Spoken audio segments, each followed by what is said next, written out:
Hello everyone and welcome back to my channel. So today's topic is Norton scale and Braden scale. So firstly Norton scale hota kya hai when it is used. So it is actually an we can say an instrument or an particular assessment device. Okay, so it is used to assess the pressure ulcers. What is pressure ulcers actually? Pressure ulcers क्या है तो हम उसे measure करने के लिए Norton and Braden scale use करते हैं बट है क्या प्रेशर अल्सर वो जानने के लिए first we will see these ठीक है so Norton scale and Braden scale these both are several tools for assessing the risk for developing the pressure ulcers for example the patients who are in hospitals जो patients hospital में already है admit है okay उनको continuously bed rest दिया जा रहा है ठीक है कंटिन्यूसली अगर आपको ही सुपाइन पोजीशन या फिर प्रॉन पोजीशन या लेटरल पोजीशन में कंटिन्यूसली फॉर सर्वरल डेज अगर आपको ऐसे रखा जाए तो आपका क्या होगा वो जो स्किन है जो पर्टिकुलर पॉइंटर एरिया है आपके बॉडी का फॉर एग्जांपल आपके हेड का पीछे का part your elbows okay then आपके हील्स वहाँ पे कंटिन्यूसली प्रेशर एक्सर्ट होगा ठीक है और उस प्रेशर एक्सर्ट होने की वजह से वहाँ पे वुंड फॉर्मेशन या फिर अल्सर फॉर्मेशन हो सकता है ठीक है तो वो कितना मतलब चांसेस है वो होने का अल्सर्स होने का ठीक है उसे हम असेस करने के लिए नॉर्टन स्केल और ब्रैडन स्केल का यूज़ करते हैं so various assessment scales are available for assessing the risk factors that develop the pressure ulcers ठीक है इस स्केल्स के अंदर 5 to 6 रिस्क फैक्टर्स जो है उन्हें देखा जाता है उन्हें कंसिडर किया जाता है ओके सो क्या क्या है स्टेजेस ऑफ प्रेशर अल्सर कैसे होते हैं तो प्रेशर अल्सर को हम बेड सोर भी कहते हैं क्योंकि बेड के वजह से होता है कंटिन्यूसली बेड रिडन कोई पेशेंट होता है उस वजह से होता है तो प्रेशर अल्सर्स को हम लोग बेड सोर भी बोलते हैं इसके 4 स्टेजेस होते हैं टोटल कितने 4 स्टेजेस होते हैं फर्स्ट इज स्टेज 1 जिसमें स्किन जो है इंटैक्ट हो जाती है एंड अनब्रोकन होती है मतलब स्किन में कोई ऐसा दिखेगा नहीं कि स्किन ब्रोक हो गई है या डिसइंटीग्रिटी आ गई है नहीं बट स्किन जो है उसमें हमें रेडनेस देखने को मिलेगा ऐसे टच करोगे तो सॉफ्ट फील होगा बहुत ज़्यादा ऐसे लगेगा कि अभी मैं अगर इसे खींच दूँ तो ये यहाँ से ब्रोक हो जाएगा ऐसा लगेगा और ये स्टेज 1 जो होता है इसमें स्किन का सिर्फ और सिर्फ अपर लेयर अफेक्ट होता है दैट इज़ एपिडर्मिस स्किन का एपिडर्मिस लेयर जो होता है वो ही अफेक्ट होता है स्टेज 1 में देन स्टेज 2 में क्या होता है और ज़्यादा इंक्रीज़ हो जाता है वुंड इसमें क्या होता है पार्शियल थिकनेस आ जाती है skin loss okay that involves the epidermis और डर्मिस तो पहले स्टेज में सिर्फ एपिडर्मिस लेयर इन्वॉल्व थी अभी एपिडर्मिस और डर्मिस ये लेयर इन्वॉल्व हो जाएगी ब्लिस्टर फॉर्मेशन देखने को मिलता है यानी कि फोले बोलते हैं ना वो देखने को मिलता है यहाँ पे ब्लिस्टर फॉर्मेशन तो these are 2 stages next we have stage 3 जो है उसमें फुल थिकनेस स्किन लॉस बहुत ज़्यादा अमाउंट में स्किन का लॉस हो जाता है जो कि सब क्यूटेनियस टिश्यू तक चला जाता है तो आप देख रहे हो जैसे जैसे स्टेज इंक्रीज़ होता है वैसे वैसे वुंड डीप होते जाता है सबसे पहले ऊपर वाला layer that is the epidermis layer गया डर्मिस लेयर गया देन सबक्यूटेनियस टिश्यू तक बात पहुंच गई है टेंडन्स और मसल्स जो होते हैं वो स्टेज 3 में नहीं दिखते हैं मार्क दीज लाइंस अगेन कि टेंडन्स और muscles are not exposed in stage 3 ठीक है स्टेज 4 में बोन्स दिखने लग जाते हैं हमें इतना ज़्यादा सीवियरिटी इंक्रीज़ हो जाती है कि हमें बोन्स दिखने लग जाते हैं टेंडन्स विजिबल होते हैं मसल्स विजिबल होते हैं डायरेक्टली ठीक है the skin has turned black turn हो जाता है और ऐसा लगेगा एक होल हो गया है वैसा वहाँ पे पस फॉर्मेशन भी हो सकता है और बैड स्मेल भी आ सकती है ठीक है bad smell can be present तो these are the stages of pressure ulcers next we have warning signs of pressure sore pressure ulcer pressure sore bed sore आप कब नॉर्टन स्केल और ब्रैडन स्केल का यूज़ करने लग जाओगे आपको पता चल गया है कि पेशेंट 10 to 15 डेज से एडमिट है ठीक है या 1 वीक से एडमिट है और हमें कुछ वार्निंग साइंस उसकी बॉडी पे दिखती हैं like redness of skin areas दिखेगा हमें वो कंटिन्यूसली इचिंग कर रहा होगा उस पर्टिकुलर बोनी प्रोमिनेंस को पेन दिखेगा उस साइट पे, ड्राई हो जाएगी स्किन, रफ हो जाएगी, स्वेलिंग मिलेगा, वो स्किन को आप टच करोगे तो वार्म फील होगा और समटाइम्स वहाँ पे डिस्चार्ज भी प्रेजेंट होता है।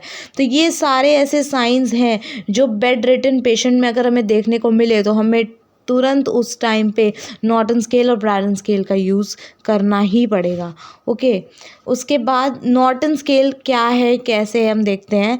नॉर्टन स्केल जो है फर्स्टली कब पता चला था कि ऐसा कुछ स्केल भी है, 1962 में ये पता चला था। दिस स्केल वॉज रिपोर्टेड और इसमें टोटल 5 रिस्क फैक्टर्स होते हैं नॉर्टन स्केल में। ठीक है, कितने रिस्क फैक्टर्स? 5। क्या क्या?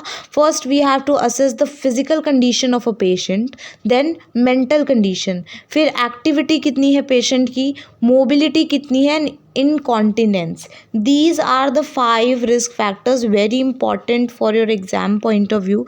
These are the 5 risk factors which are used in the Norton scale. तो हम एक एक करके देखेंगे कि ये सारे जितने एस्पेक्ट्स हैं इन सब के अंदर इसके सब एस्पेक्ट्स क्या आते हैं। ठीक है, तो first is physical condition, right. तो फिजिकल कंडीशन जो टोटल स्कोर होता है इस स्केल का that is 5 to 20। Minimum score 5 होगा क्योंकि 5 रिस्क फैक्टर्स हैं तो 1 स्कोर भी करेंगे तो 5 होगा। ठीक है, और मैक्सिमम स्कोर 20 जाता है। Lower the score indicates the higher the risk factor. तो यहाँ पे आप इस बात को ध्यान रखो, score is not directly proportional, it is inversely proportional to the risk. ठीक है, मतलब कि इसका क्या है, स्कोर जितना कम होगा रिस्क उतना ज़्यादा होगा, प्रेशर अल्सर डेवलपमेंट का रिस्क उतना ज़्यादा होगा। ठीक है, फिज़िकल कंडीशन में क्या क्या देखने को मिलता है। फिज़िकल कंडीशन में अगर आपको उसकी कंडीशन कैसी लग रही है पेशेंट की, गुड है तो आप 4 मार्क्स दोगे, फेयर है तो 3 मार्क्स, पुअर है तो 2 marks and very bad condition है तो आप 1 मार्क्स दोगे। देन मेंटल कंडीशन कैसे चेक करेंगे, पेशेंट से आप कुछ क्वेश्चंस करेंगे, अभी इवनिंग है, मॉर्निंग है, टाइम क्या हो रहा होगा, अभी आप अभी कहाँ पे हो, ऐसे क्वेश्चंस आप करोगे। आपका नाम, पूरा नाम क्या है, आपके फैमिली में कौन कौन है, ऐसे क्वेश्चन। सो आप ये पता लगाओगे कि पेशेंट अलर्ट है, कंफ्यूज्ड है, स्टूपेरियस है या एपैथेटिक है। Okay, then we have activity. Patient, ये तो आपको पता होगा कि पेशेंट एम्बुलेंट है, एम्बुलेंट मीन्स अच्छे से मूव कर सकता है। ठीक है, वॉक विथ हेल्प, या तो हेल्प से वॉक कर सकता है, या चेयर बाउंड है, या बेड फास्ट है। ठीक है, चेयर पे ही रह सकता है या बेड फास्ट यानी बेड रिडन है। तो ऑब्वियसली अगर हम ये सारे रिस्क फैक्टर्स हमें देखने को मिले वो बेड रिडन ही होगा वो patient, right. Then we have to assess the mobility of the patient. What mobility is कि मूवमेंट कितना है, पेशेंट फुल्ली मूव कर पा रहा है, स्लाइटली थोड़ा सा मूव नहीं कर पा रहा है, बहुत लिमिटेड मूव कर रहा है। ठीक है, या इमोबाइल है, इमोबाइल यानी कि बिल्कुल भी मूव नहीं कर सकता, हमें ही उसके सारे काम करने पड़ रहे हैं। ठीक है, देन इनकॉन्टिनेंस यानी कि यूरिन की कॉन्टिनेंस कितनी है, वो कंट्रोल कर पा रहा है, सही टाइम पे पास कर पा रहा है, वो कंट्रोल नहीं कर पा रहा ओकेजनली, कभी कभी, यूजुअली यूरिनरी और यूरिनरी एंड फीकल। ठीक है, वो सब कुछ बेड रिडन, बेड पे ही कर रहा है। तो ये सब चीज़ें हमें देखनी है। जब आप ये सारी चीज़ें देख लोगे फिर उसके बाद physical condition, mental condition and activity और ये मोबिलिटी एंड इनकॉन्टिनेंस, इसके स्कोर्स को आपको ऐड करना पड़ेगा। ऐड करने के बाद आपको पता चलेगा इस चार्ट से, ये जो नीचे का जो चार्ट है इससे पता चलेगा। अगर उसका मार्क्स लेस देन 10 आया मतलब कि वो बहुत ज़्यादा हाई रिस्क पे है, बिटवीन 14 to 10 आया मतलब वो ओनली हाई रिस्क पे है, अगर उसका स्कोर बिटवीन 18 एंड 14 आया मतलब मीडियम रिस्क, और 18 से ज़्यादा अगर उसको स्कोर आ रहा है मतलब वो लो रिस्क पे है। तो यहाँ से आपको उसका रिस्क पता चल जाएगा एंड जो भी उसके सिम्टम्स हैं आप वहाँ पे नर्सिंग मैनेजमेंट उसे प्रोवाइड करोगे। Okay, this is the Norton scale. Then we have Braden scale. What Braden scale is? It is developed in 1987 में इसे डेवलप किया गया। The Braden scale is composed of 6 component। तो इसमें टोटल 6 रिस्क फैक्टर्स होते हैं। ठीक है, कौन कौन से? Sensory perceptions. ठीक है, हमें उसके सेंसेस चेक करने हैं। टोटल 5 सेंसेस हमें उसके चेक करने हैं। देन मॉइस्चर, बॉडी में मॉइस्चर कितना है, एक्टिविटी, मोबिलिटी कितना है, न्यूट्रिशन कितना है, फ्रिक्शन एंड शियर कितना है। ठीक है, ये हमें 5 चीज़ें चेक करनी है, 6 चीज़ें, sensory, moisture, activity, mobility, nutrition, friction and shear. Okay, so let's see one by one. इसमें जो टोटल स्कोर होता है, क्योंकि 6 रिस्क फैक्टर है तो मिनिमम 6 स्कोर होता है और मैक्सिमम स्कोर इसका 23 होता है। Lower the score indicates the higher chances of development of pressure ulcer. इसमें भी सेम है कि अगर आप लो स्कोर आएगा मतलब हाई चांसेस है अल्सर के। ठीक है, ब्रैडन स्केल जो है is the most commonly used assessment scale for pressure ulcer. ये बहुत इंपॉर्टेंट लाइन है from your exam point of view. अगर आपसे पूछते हैं कि नॉर्टन स्केल और ब्रैडन स्केल में कौन मोस्ट कॉमन है, तो ब्रैडन स्केल को ज़्यादा यूज़ किया जाता है as compare to Norton scale. Okay, इसमें जो कंपोनेंट्स हैं, first is the sensory perception. Sensory perception को हम चेक करेंगे। इसमें हम क्या चेक करेंगे, ability, response and pressure related discomfort. जो पेशेंट है उसकी एबिलिटी कितनी है, वो रिस्पॉन्ड कितना कर रहा है आपको, और उसका डिस्कम्फर्ट जो वो एक्सप्लेन कर रहा है उसे आपको नोटिस करना है। तो सेंसरी परसेप्शन में उसके सेंसेस चेक करने हैं, वो कम्प्लीटली लिमिटेड है, वेरी लिमिटेड है, स्लाइटली लिमिटेड है या नो इम्पेयरमेंट है। ठीक है, then moisture, how often and to what extent patient body expose to moisture. मतलब उसके बॉडी बहुत ज़्यादा ड्राई हो गई, हमने देखा one of the risk factors जो हमने पढ़े उसमें, ठीक है, उसमें से एक ड्राई स्किन भी था। ठीक है, जहाँ पे प्रेशर होने की चांसेस होती है वहाँ पे ड्राई स्किन हो जाती है प्रेशर अल्सर में। ठीक है, तो उसकी बॉडी मॉइस्चर है या ड्राई है। अगर आपको पता चलता है कि रेयरली मॉइस्ट होती है और ड्राई है, तो आप नर्सिंग मैनेजमेंट प्रोवाइड करोगे, उसको क्लीन करोगे, उस पर्टिकुलर एरिया को मॉइस्चराइज़र अप्लाई करोगे। ठीक है, ऐसी चीज़ें। Then activity, degree of physical activity, वो उसकी जो नॉर्मल डेली रूटीन है वो उसको फॉलो कर पा रहा है कि नहीं, यानी कि बेसिक नीड्स, वॉशरूम, यूरिनरी कितना ज़्यादा वो कर पा रहा है, intake output. Okay, then faecal discharge कितना कर पा रहा है, मिक्चुरेशन, ये सब चीज़ें, बाथिंग, ब्रशिंग वो कर पा रहा है कि नहीं, ये सारी फिजिकल एक्टिविटीज़ आपको चेक करनी है। ठीक है, अगर वो बेड फास्ट होगा तो 1 नंबर देना है, तो वो नहीं कर पा रहा होगा, बेड रिडन होगा तो। ठीक है, नेक्स्ट हमें चेक करना है उसका मोबिलिटी। मोबिलिटी यानी कि body position, ability to change the body position. अगर आप वो सुपाइन पोजीशन में है, आप उसे बोलो यू कैन टर्न लेफ्ट और राइट लेटरल पोजीशन। ठीक है, तो वो लेफ्ट लेटरल पोजीशन ले पा रहा है कि नहीं, राइट लेटरल जा पा रहा है कि नहीं, वो लेटा है तो वो बैठ पा रहा है कि नहीं, बैठा है तो लेट पा रहा है कि नहीं, दिस इज़ द मोबिलिटी। तो आपको वो चेक करना है। देन न्यूट्रिशन, कि इसका जो फूड पैटर्न है वो कैसा है, इनटेक आउटपुट चार्ट को यहाँ पे देखना पड़ेगा, टाइम टू टाइम ये खाना ले रहा है कि नहीं, आप इसे जो दे रहे हो उससे अच्छा लग रहा है कि नहीं, उसे भूख लग रही है कि नहीं, प्यास लग रही है कि नहीं, that is the nutrition. Then friction and shear, मतलब how often does the patient skin rub. Patient का जो स्किन है वो बेडशीट के साथ कंटिन्यूसली रब होता है, इस वजह से प्रेशर अल्सर देखने को मिलता है।